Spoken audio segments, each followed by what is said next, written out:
and I'm going to give it a couple seconds because sometimes it takes longer for one of us to get on.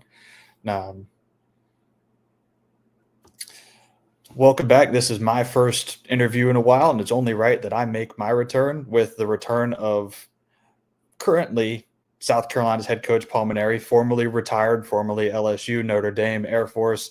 He's been around the block. Coach Mainieri, thank you for joining me this morning. Happy to be here with you, AJ. Welcome back to you. Yeah. So as you're welcome back, you've been thrown into an era of change within college baseball. So you're coming in to a program, obviously as a new head coach. You're coming into an environment where the team had a strong relationship with Mainieri, who was in consideration for the head coaching job. What was that clubhouse culture like when you arrived, and what did it mean to be able to keep Mainieri on the staff? Oh, that's a good question. Monty is obviously a wonderful person. Everybody likes Monty. He's also an excellent baseball coach. And I'm sure it was a very difficult decision for Ray Tanner, who was our athletic director at the time, on which route he wanted to go. And what happened was Ray had called me, I forget exactly what day it was, early June, and asked, we're old friends. We've known each other, since I came to LSU in the fall of 2006. And so after we competed against each other for several years, we remained friends and stayed in touch. And he reached out to me and asked me if he could ask an old friend that knows the business to kind of vet some of his candidates with him, that he had interviewed or planned on interviewing or whatever. I think we talked about 4 or 5 different people. I did not know Monty at all, and Ray obviously knew Monty much better than me. But I'm talking about head coaches at other schools that were candidates that he was considering. So I gave him my 10 cents worth of evaluation of each person. I knew some better than others, and virtually at the end of it, he asked me, "Well, which one do you think would be the best candidate?" And I diverted away and said, "Look, I can't say that. I don't know. I didn't interview them, and this has got to be your gut feeling, Ray, on who you think can do the job." I said, to be honest with you, I thought Mark Kingston was a really good hire 7 years ago. I'm sorry it didn't work out. I thought he'd do a really good job here, like you did. But the SEC is a different animal than anywhere else, and a lot of criticism comes your way. You got to have thick skin. You got to, you got to be able to handle everything that comes with coaching in the SEC. And I said, maybe, I don't know if that was the case with Mark or Chad or what, but you got to have a gut feeling, somebody that can handle, the pressure cooker that is the SEC in college baseball. So he says, well, you think having SEC experience is important? I said, well, I'm sure it doesn't hurt, but look, when you came into the league, you didn't have any SEC experience. When I came into the league, I didn't have any SEC experience either.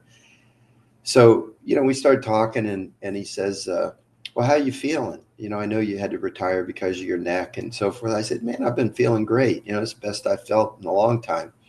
And then he asked me, well, how do you like retirement? I said, to be honest with you, I'm bored to death. So he says, well, what about you? Well, what about me? What? He goes, what about you for the job? I said, are you serious? So as we started to talk about it, I started to get pretty excited about the thought of it. And when I thought about what if I were to come out of retirement, where would I want to go? This place checked all the boxes. We have a beautiful facility. We have winning history and tradition. We have a passionate fan base. The program has good players in it, had good, Mark Kingston and his staff did a wonderful job. They brought in some really good players, and they're still here.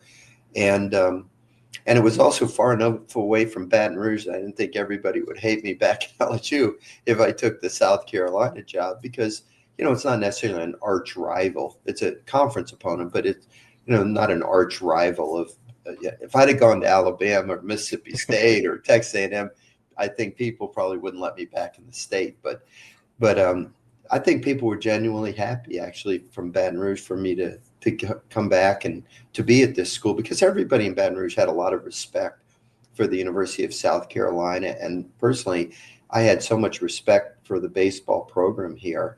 I'd competed against it for many years, and there was never any chippiness between the teams. It was always good sportsmanship. The teams played hard. They were both very talented teams. I like to think that we were fairly well coached, but certainly the South Carolina team was well coached, and that's how I felt about it. So when Ray started talking to me more and more about it, I started to get a little excited, and I basically said, Ray, I got to have a night to sleep on it and talk to my wife and kids and everything. It'd be a pretty big move, you know. And I honestly, I couldn't sleep that night. I just tossed and turned, and just the adrenaline was pumping. And so the next day I called him back and said, if you're serious about it, I'll do it.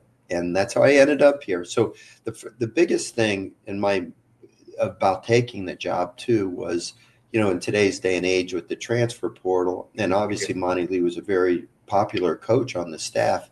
With Monty not getting the decision to be the head coach, you know, what would the players think? Was there going to be a mass exodus into the transfer portal or whatever?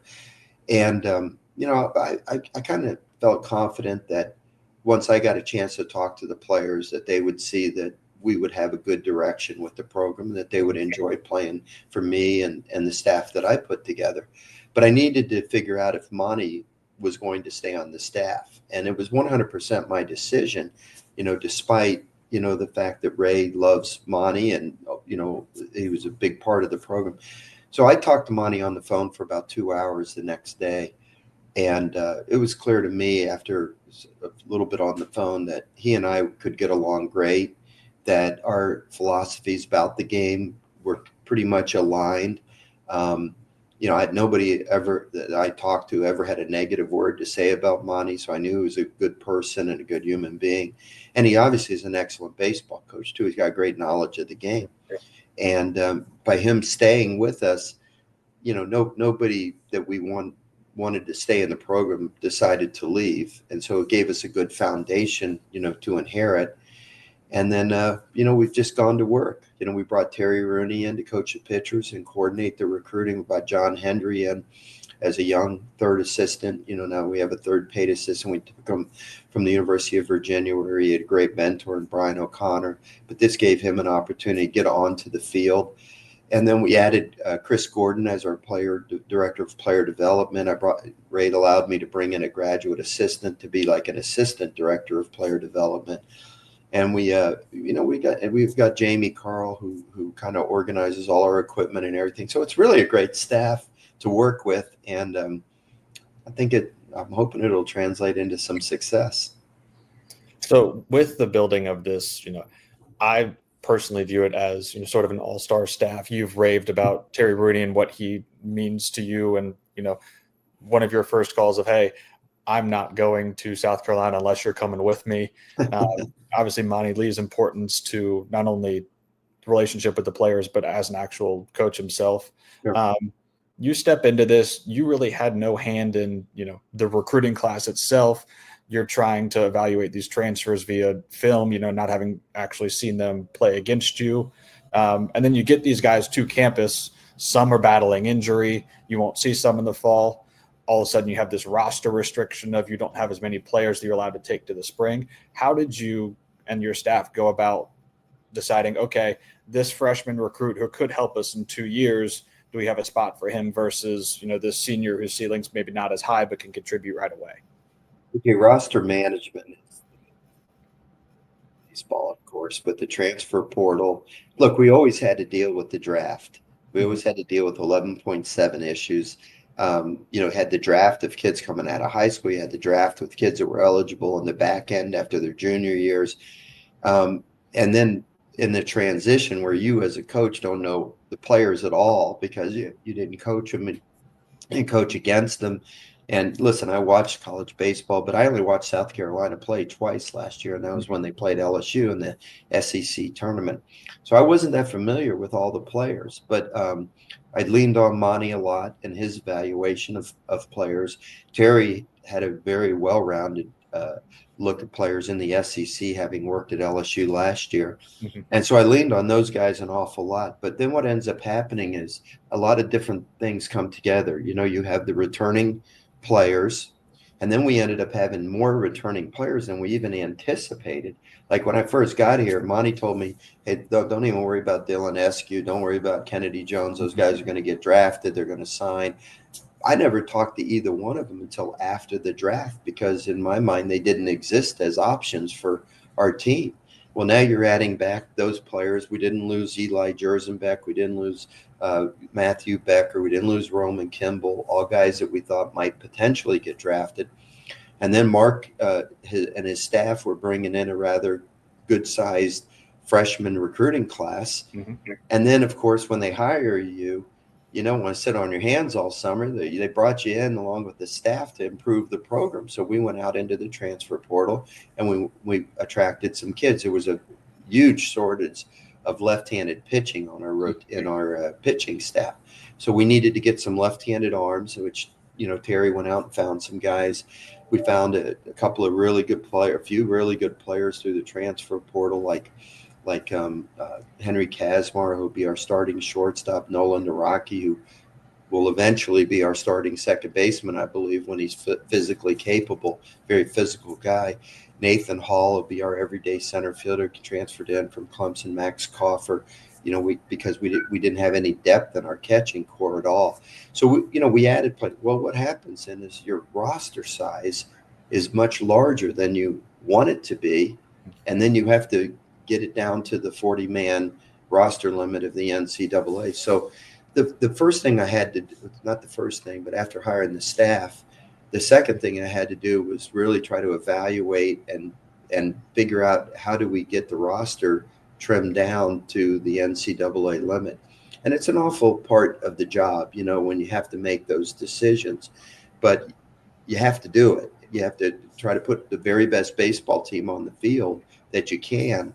But you also, you want to be fair to the kids and do what is right, especially in a transition time is what makes it extremely hard.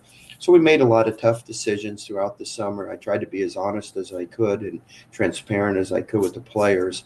And, several of them, left the roster and went to other places. And, going forward, we have a plan, but for this year, I had to spend most of the summer and especially the first half of fall practice trying to figure out what our final roster was going to be.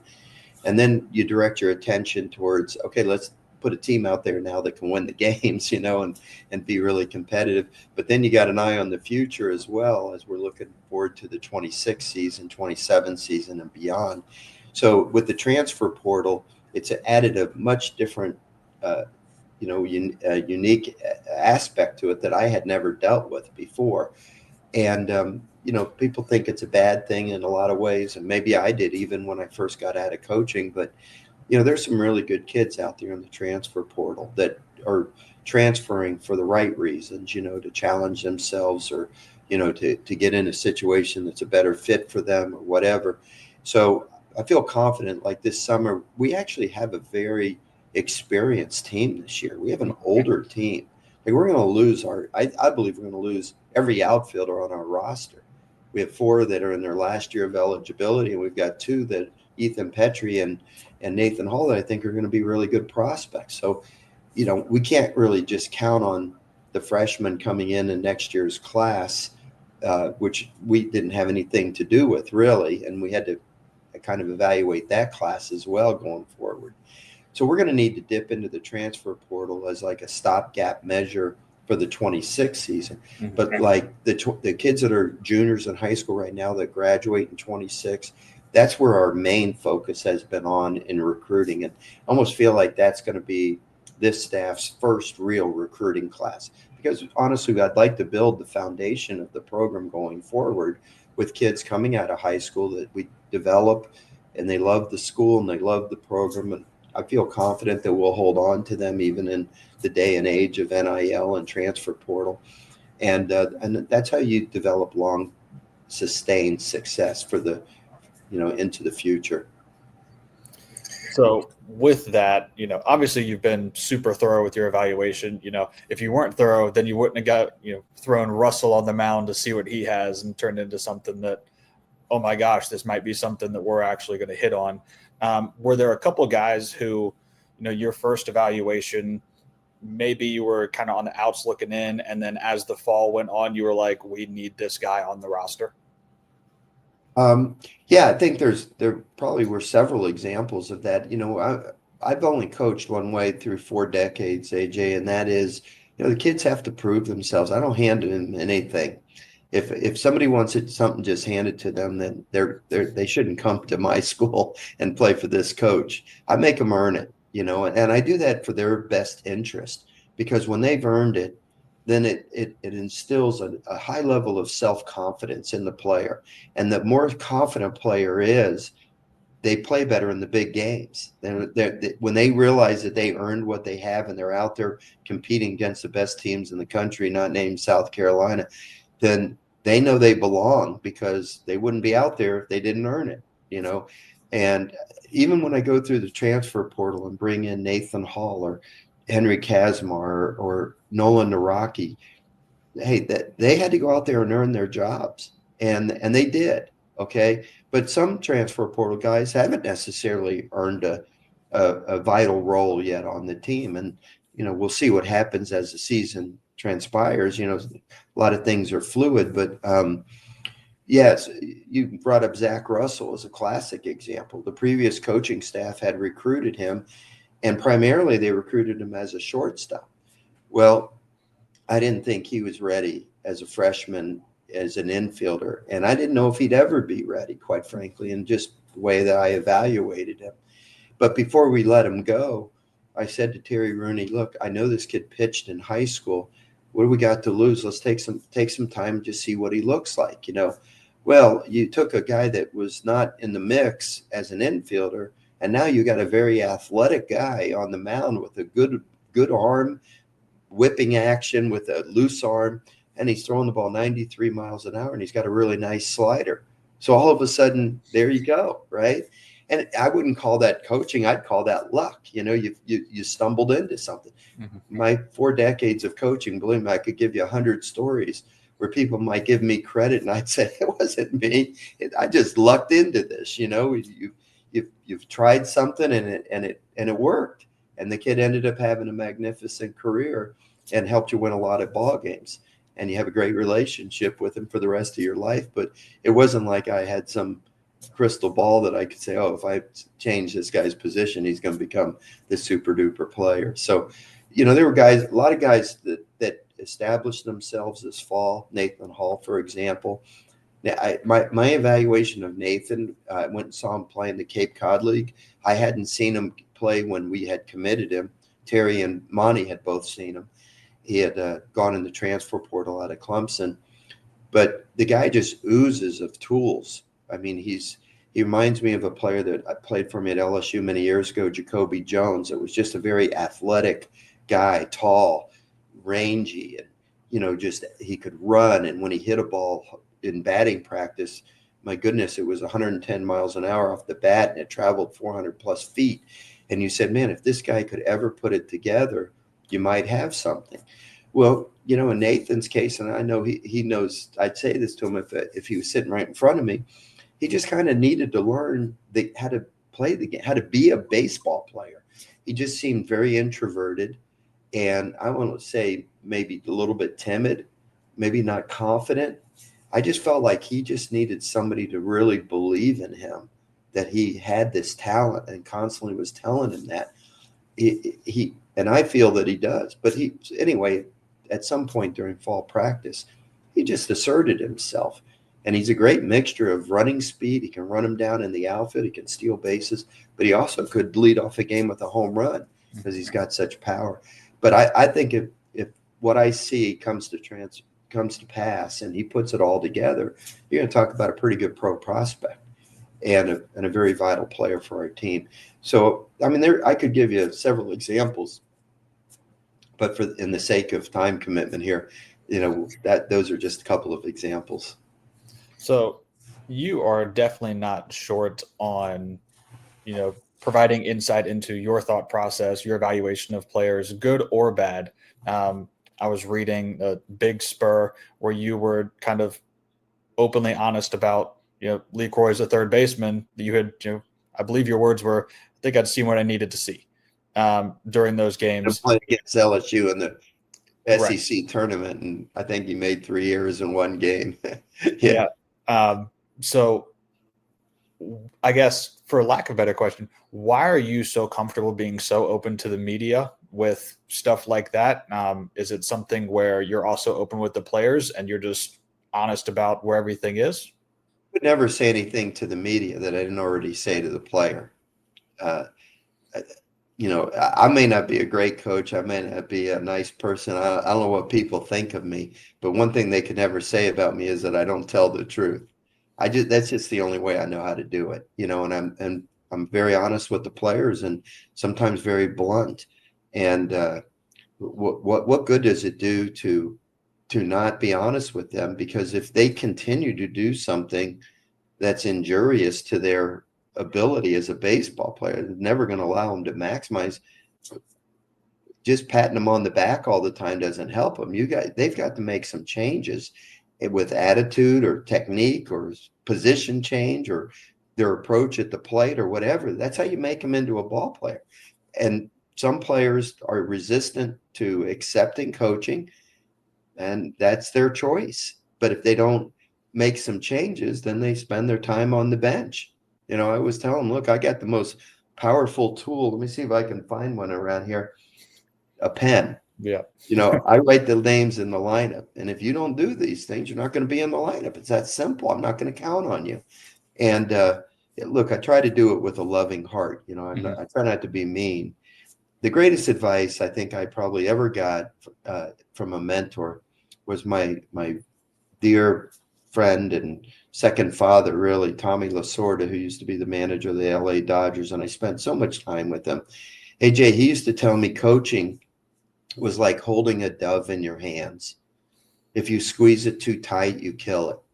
If you hold it too loose, it flies away. So just knowing how much love to give to it, combined with firmness, and with the player, they have to know what you expect from them. And if they're worth their salt, then they're going to strive to meet those expectations. But it takes a level of dedication and commitment, love of the game, passion, unselfishness, so many qualities that go into it combined with other teammates make you a team. And I'm not afraid to make those hard decisions, but I also love kids. That's why I came back to do this, is to work with young people. And sometimes it's a matter of building their confidence or help build their confidence, like in Nathan Hall's case. Mm-hmm. Sometimes it's just being honest with them and telling them what they need to do to change, to be good players, like Talmadge LaCroix. See, when I got here, everybody said Talmadge LaCroix was going to be a real coaching challenge, and he wasn't disciplined, and he didn't, put effort and so forth. When I sat down and talked to the kid, I didn't feel that at all. I felt that there was something inside him that was just dying to come out. Mm-hmm. And so we told him we're going to change his position, make a catcher out of him. He went up to Cape Cod and played, for the last couple of weeks. I flew up to watch him play along with Petrie and Tippett, and I saw Coffer and Naraki and Hall, these guys up in Cape Cod. And the night I saw Talmadge catch, I told him the next day, I said, you were the best player on the field. And he was. He played great. And I said, you have this in you. You have this ability that's just dying to come out. Why won't you let it come out and consistently play with that kind of passion and enthusiasm? Well, he has, and he look, I'm hard on him.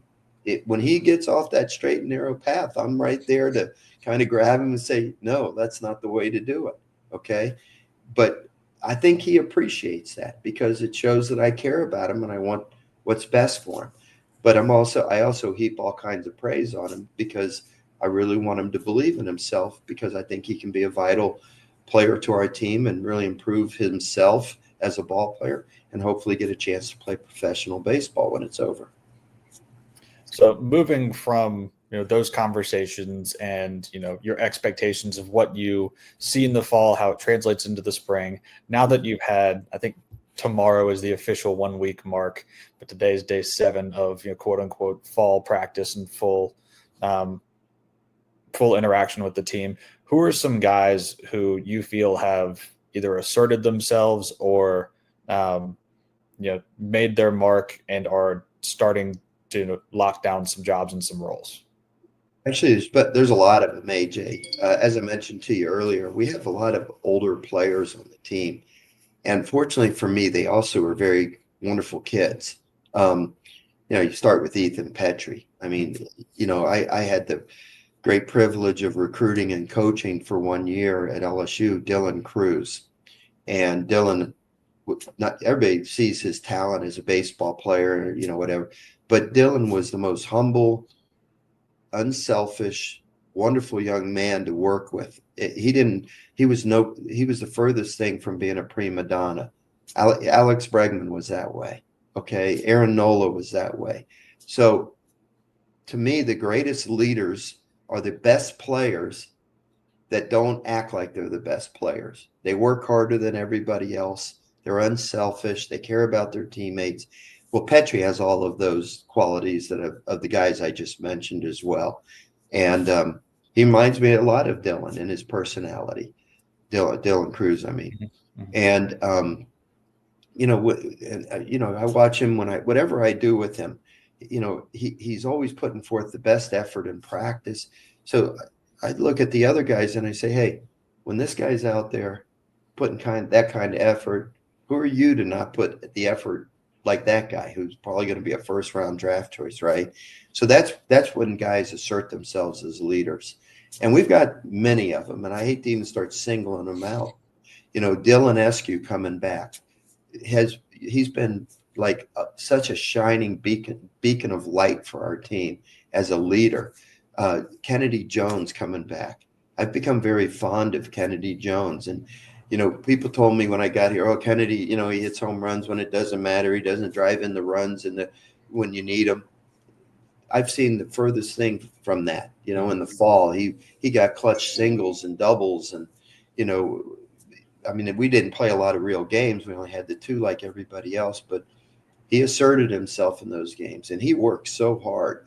And there's really a lot of guys like that. We don't have a lot of players back from last year's team. I think we may only have 14 or 15 guys on our roster that actually played in the games last year. But even some of the new players that have come in have really asserted themselves. But Blake Jackson is a kid that was on the team last year that I really am very fond of. He plays the game so hard. One of my favorite kids is Evan Stone. I don't know if Evan's going to be an everyday player, but he's going to be a very important player to our team, and he's a great teammate. I could say the same thing about Will Tippett. But I'll tell you this, I've fallen in love with a freshman player by the name of KJ Scobie. And, you don't see many freshmen that are going to be starting every day in the SEC anymore because everybody can go out and get a transfer portal guy with experience. But Scobie just strikes me as a kid that's mature beyond his years. He just looks like a ball player out there. Plus, he plays magnificent defense at third base. And I know that, look, we're not going to have a hugely strikeout pitching staff. Mm-hmm. I think we're going to run a lot of very solid guys out there, but none that maybe are that dominant 15 strikeout a game kind of guy. So we're going to have to play good defense, especially on the left side of the infield. And I think the combination of Scobie and Kazmar is going to give us a good, solid left side of the infield. And I think Scobie's going to become a really good hitter as time goes on as well. So, yeah, I could point to a lot of guys. And, I mentioned our pitching staff, AJ. Our people out there don't think we're going to have a good pitching staff. You look at the prognosticators, the experts at baseball, so to speak. And, they don't have us in the top 25. I saw something that people were picking us to finish 15th out of 16 teams. And I don't take it personal because the league's so good, Okay, so we're behind some of these other teams. Well, those other teams are good too, So I don't take it personal. But there's a little bit of a pride thing. And, Mhm. I haven't often been able to coach a team that was like an underdog going into the season. I'm so used to having gone into the preseason as a top 10 team in my years, my previous job. So this is going to be fun for me, and, we have to earn the respect of people, but our pitching staff is going to be better than people think. Mhm. It's not going to be dominant, but there's going to be a dozen guys that we can run out there and not be embarrassed that we're running them out there. They're gonna be competitive, and we're gonna play good defense behind them. I think we're gonna have a solid lineup. Um, I don't know. I think it's going to be fun. We're going to just take them one at a time and go out there and compete as hard as we can and see how we finish. So one last question, then I'll let you have the rest of your day before practice and everything. Um, with that, you're just talking about, pitchers. There's going to be more pitch to contact. I know defense was an issue last year with the team. Offensively, it seems like there was a lot of opportunities where there's base runners and no one was kind of getting that big hit, and that just led to some fan frustration build up. Seemed like the team wasn't, making the critical play at the critical moment. Is that something that you, with the team's identity, specifically went out of your way to address? Of, we're going to do the things right now. We're going to be a good defensive team now. That way we make the clutch play when it matters. What do you kind of envision the team's identity being with respect to, the routine plays and the clutch plays? Jay, first of all, I wasn't here last year, so that's your assessment. That's not my assessment. Okay. Um, Somehow they won 37 games last year, so they did some really good stuff here. So this is not a program that's in the tank. Okay, yeah, we lost Cole Messina and Gainey, the relief pitcher, and the other catcher Reeves, and a few other guys, but this is not a fixer upper. I mean, there's talent on this team. Okay, we added some guys, and look, I think the world of Mark Kingston. So I don't know. He's a friend of mine. I think he's a good coach, but I don't know how he handled things day in and day out. I can't be Mark Kingston. I can only be myself. Right. And for me, I'm not a know-it-all, and I'm not perfect. And I'm sure there's 100 coaches out there that are better than me. Okay, but I have had some success in my first 39 years. And when I think about why our teams were successful, besides having the talent, they made the clutch plays. They got the clutch hits. We ran the bases smart. We played aggressive. Our pitchers threw strikes. Our pitchers fielded their position.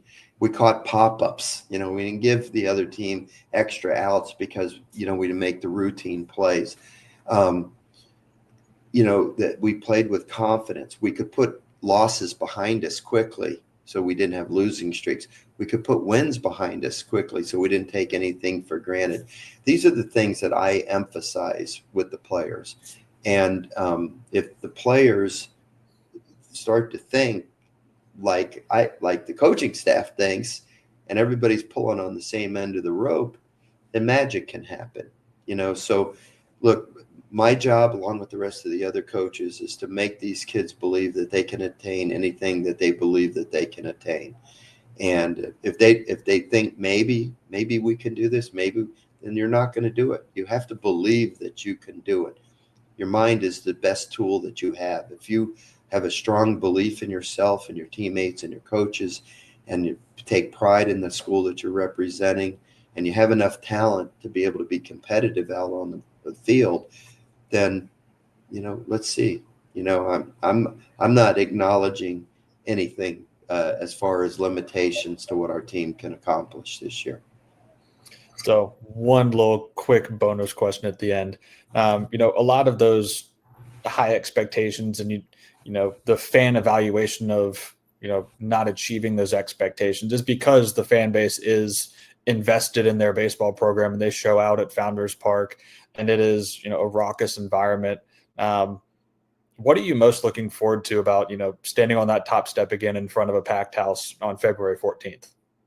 You're getting me excited just talking about it, AJ. My body just went numb, thinking about it. And I had the great privilege of working at 4 wonderful institutions in my life. St. Thomas University, small school in Miami, gave me my start. We didn't have anybody in the stands, but I loved working with the players. I made a lot of mistakes, but nobody knew it because, nobody was there. So there was no criticism from outside. It was just everything was with the players and earning their respect. Then I went to the United States Air Force Academy, which was unbelievable privilege and an honor. And I coached there for 6 years. Once again, we had nobody in the stands. Hopefully I was improving as a coach, but man, I made a lot of mistakes there too, but I learned from them. And then I got the opportunity to go to the University of Notre Dame, and I was there for 12 years. And, when I got to Notre Dame, the big thing I wanted to be able to do was to make people understand that college baseball was a really cool thing. And we worked hard to try to get people to come to the games and did different things to promote and so forth. And fortunately, we had some really great kids through the years there. And we ended up kicking the door in and getting to Omaha once. And another year, we actually had a #1 ranked team in the country in April for a few weeks. So, I felt really proud of what we did there. But it was a constant battle to make people believe that college baseball mattered. Well, then when Skip was the athletic director and he brought me to LSU, I didn't have to worry about trying to make people understand that college baseball it mattered anymore. Okay. Now it was the flip side of that. Now the expectations are high and people do care. And, whenever we didn't do well or there was criticism, I used to always say, there's one thing that's a lot worse than criticism, and that's apathy. And I don't want our people to be apathetic. I want their expectations to be high because my expectations are high as well. Don't criticize the kids. If let me be the lightning rod for the criticism. Just support the kids and give them, all the energy that we can give them so that they can go out there and play their very best. Okay. And fortunately, for the most part, we had a great experience at LSU and so forth. And I thought it was done. And out of the clear blue, I get this opportunity to come to South Carolina. And I can't even tell you how excited I am. I've already been excited because I get to go out to the field every day and work with these wonderful young men. But on February 14th, like you said, I'm going to get to stand on the top step, look around Founders Park, see 7,000 or 8,000 people there, cheering on the Gamecocks. And my job's going to be the same job it was when I was at LSU. And that is to send these people home happy at the end of the day because we won the ball game that day. And listen, there's going to be some really wonderful days. There's also going to be some days that are going to be disappointments. And there's going to be criticism. There's going to be praise. You just got to take it all as part of the whole thing, okay? But my focus will always be on working with the young people and helping them develop into the very best baseball players that they can be, which will allow them then to grow into the most productive adult men that they can be in society. And if we recruit enough good kids and we have the right players and we coach them the right way, then I just feel that success is inevitable and the fans will be happy. And it's a heck of a league, as you know, and there's no guarantees. And every day is going to be a tremendous competition. You got to win the close ones. And if you win the close ones, you're going to end up having a good season. If you don't, find a way to win and have the poise and the composure and do the little things that we just talked about, what it takes to win, then you're going to have a lot of disappointments. But I feel really great about being here. I didn't think I could love a fifth school as much as I loved the first four. But believe me, I've fallen in love with this place. People are wonderful. The support is great. The administration is awesome. And I want to see us have a program that everybody can be proud of here. Well, Coach Mainieri, thank you very much for your time. Thank you for joining us in a very busy part of your year as you get ready to, unleash the Gamecocks on the world on February 14th. So I appreciate it, AJ. It's good to be with you today. Thank you.